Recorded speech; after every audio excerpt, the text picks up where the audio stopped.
सुप्रभात प्रिय विद्यार्थीगण। मैं आज विद्यालय की ओर से कक्षा 12वीं के विद्यार्थियों को कविता पहली आत्म परिचय पढ़ाने जा रहा हूँ। प्रिय विद्यार्थीगण, देखिए, हमने 5 पद पहले पढ़ लिए पहली कविता के, और आज छठा और उससे अगले पद पढ़ते हैं। तो देखिए, कर यतन मिटे सब सत्य किसी ने जाना, नादान वही हैं है जहाँ पर दाना। फिर मुढ़ने क्या जग जो इस पर भी सीखे, मैं सीख रहा हूँ सीखा ज्ञान भुलाना। इन काव्य पंक्तियों में कवि हरिवंश राय बच्चन जी संसार के लोगों को संबोधित करते हुए कहता है कि देखिए, कर यतन मिटे सब, कि संसार में बहुत बड़े बड़े महान पुरुष हुए हैं, तपस्वी हुए हैं, जिन्होंने इस सत्य को जानना चाहा।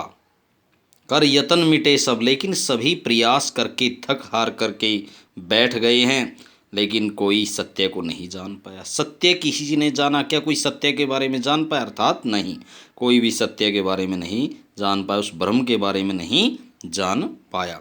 नादान वही है, कि नादान वही है जहाँ पर दाना, कि जहाँ पर दाना समझदार लोग रहते हैं, इस संसार में जहाँ समझदार या अक्लमंद लोग रहते हैं ना, वहीं पर क्या है? नादान, वहीं पर मूर्ख लोग भी निवास करते हैं।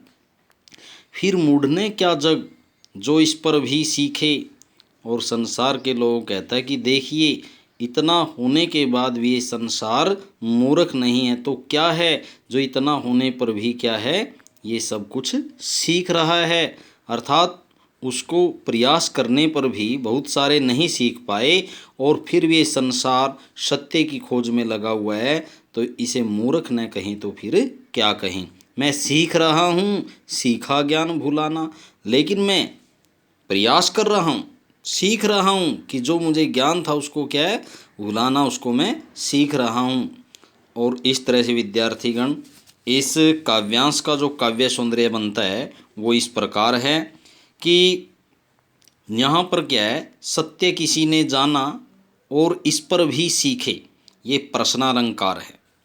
प्रश्नालंकार इसमें है, तत्सम तद्भव शब्दावली इसके अंदर है, और वियोग श्रृंगार रस इस पूरी कविता के अंदर है, अनुप्रास अलंकार इसके अंदर है, अभिधा शब्द शक्ति इसके अंदर है, और खड़ी बोली का इसके अंदर प्रयोग हुआ है। तो प्रिय विद्यार्थीगण, अब देख लेते हैं हम अगले 7वें पद को, जो इस प्रकार है।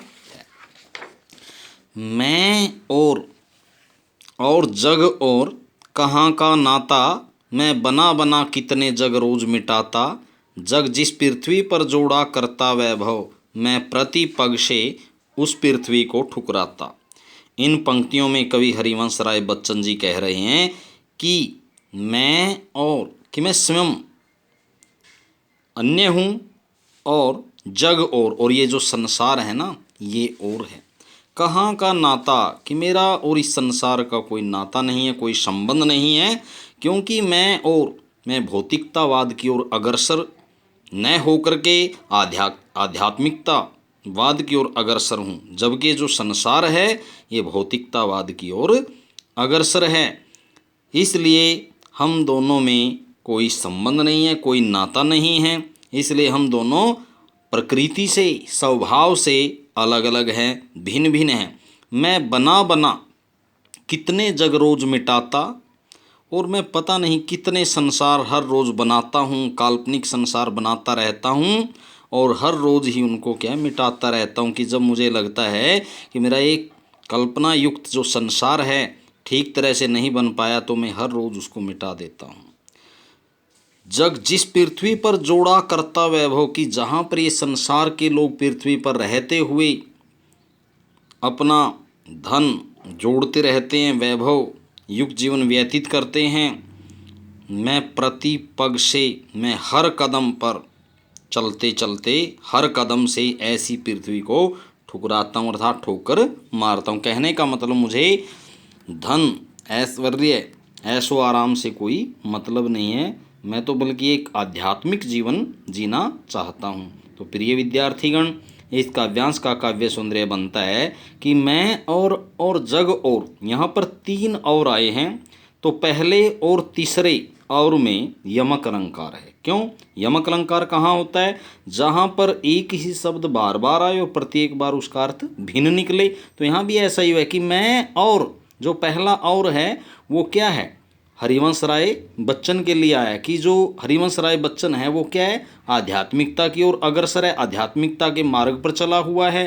तो और का मतलब हुआ ये हरिवंश राय बच्चन के लिए। और जो तीसरा और आया है पहली पंक्ति में ही, वो संसार के लोगों के लिए आया कि जो जग है वो और है, अर्थात वो भौतिकतावाद की ओर अग्रसर है। ये संसार के लोगों के लिए आया, इसलिए यहाँ पर क्या है? भिन्न अर्थ इस और ने दे दिए, जिसके कारण यहाँ यमक अलंकार है। कहाँ का नाता? प्रश्नालंकार है, वियोग श्रृंगार रस इसके अंदर है, अनुप्रास अलंकार है, स्वर मैत्री अलंकार है, और भाषा तत्सम तद्भव शब्दावली है। तो इस तरह से प्रिय विद्यार्थियों इसका काव्य सौंदर्य हो जाता है।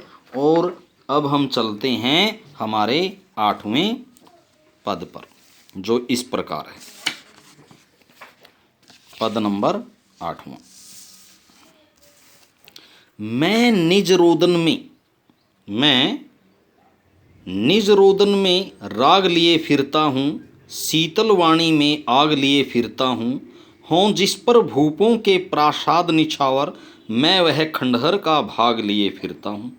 तो इन पंक्तियों में कवि हरिवंश राय बच्चन जी कह रहे हैं कि मैं निज रोदन में, कि मैं अपने रोने में भी प्रेम लिए घूम रहा हूँ, कि मैं रोते हुए भी क्या है, उसके मेरे रोने में भी क्या है? प्रेम के भाव है, कि मेरे हृदय में क्या है? रोदन है। मैं हृदय से रो रहा हूँ, लेकिन उसके बावजूद भी मेरे हृदय में प्रेम है और उसके सहारे ही अपना जीवन व्यतीत कर रहा हूँ। शीतल वाणी में आग लिए फिरता हूँ, कि शीतल वाणी में, भले ही मेरे हृदय में शीतलता है, अर्थात मेरी जो वाणी है वो शीतल है, लेकिन उसके बावजूद भी मेरे हृदय में क्या है? आग है। अर्थात प्रिय से बिछड़ने के बाद वियोगावस्था के कारण मेरे हृदय में क्या है? आग है। आग कौन सी? वियोग अवस्था के कारण जो उत्पन्न हुई, अर्थात दुख रूपी आग। हों जिस पर भूपों के प्रासाद निछावर, मैं वह खंडहर का भाग लिए फिरता हूँ। कहता है कि वह खंडहर का भाग लिए फिरता हूँ, कि मैं उस प्रेम का अंश लिए फिर रहा हूँ जिसके ऊपर बड़े बड़े राजा महाराज, राजाओं के आलीशान महलों को न्यौछावर किया जाता है। मैं उस प्रेम के अंश को अपने साथ लिए फिर रहा हूँ। कहने का मतलब जो ये प्रेमांश है, या प्रेम का जो अंश है जो मैं अपने हृदय में छुपाए लिए फिर रहा हूँ, ये बहुत ही अमूल्य है, इसका कोई मोल नहीं है। जिसके ऊपर क्या है? बहुत सारे राजा महाराजाओं के बड़े बड़े महलों को भी न्यौछावर किया जा सकता है।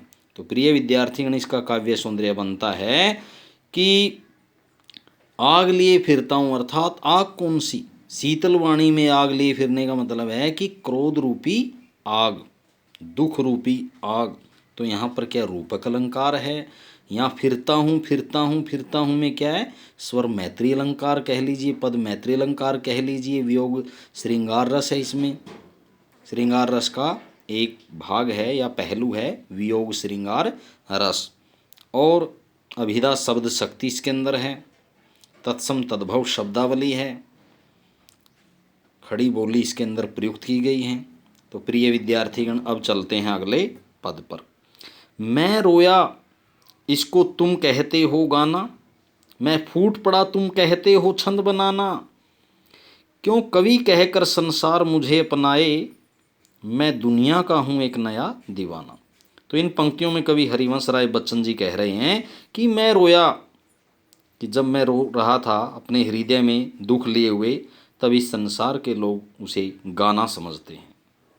मैं फूट पड़ा तुम कहते हो छंद बनाना, और जब अपने दुख के कारण अपने हृदय में मैं फूट फूट कर रोया, अर्थात बहुत विलाप किया, तब संसार के लोगों ने उसे क्या है? कविता समझ लिया। क्यों कवि कहकर संसार मुझे अपनाए, मैं दुनिया का हूँ एक नया दीवाना। अर्थात संसार के लोगों को संबोधित करते हुए कहता है कि हे संसार के लोगों, तुम मुझे कवि कहकर क्यों अपना रहे हो? मैं तो दुनिया का एक नया प्रेमी हूँ, एक नया दीवाना हूँ। अर्थात संसार के लोगों को मैं तो एक प्रेम का संदेश देने वाला हूँ, इसलिए मैं कोई कवि नहीं हूँ। तो इसमें भी क्या है, वियोग श्रृंगार रस है, तत्सम तद्भव शब्दावली है और अनुप्रास अलंकार है, पद मैत्री अलंकार है। तो प्रिय विद्यार्थीगण, अब देख लीजिए हमारा अंतिम पद। मैं दीवानों का वेश लिए फिरता हूँ, मैं मादकता निशेष लिए फिरता हूँ, जिसको सुनकर जग झूम झुके लहराए, मैं मस्ती का संदेश लिए फिरता हूँ। इन काव्य पंक्तियों में कवि हरिवंश राय बच्चन जी कहते हैं कि मैं दीवानों का वेश लिए फिरता हूँ, कि संसार में जिस प्रकार दीवाने अपनी वेशभूषा लिए फिर रहे होते हैं, पागलपन या मस्ती में झूम रहे होते हैं, ठीक उसी प्रकार मैं भी दीवानों का सा वेश या रूप लिए घूम रहा हूँ। मैं मादकता निशेष लिए फिरता हूँ, अर्थात जो मेरी प्रेम की मस्ती है, अर्थात जो मेरी प्रिया से बिछड़ने के बाद जो प्रेमांश मेरे हृदय में है, उसको लिए हुए संसार में मैं घूम रहा हूँ।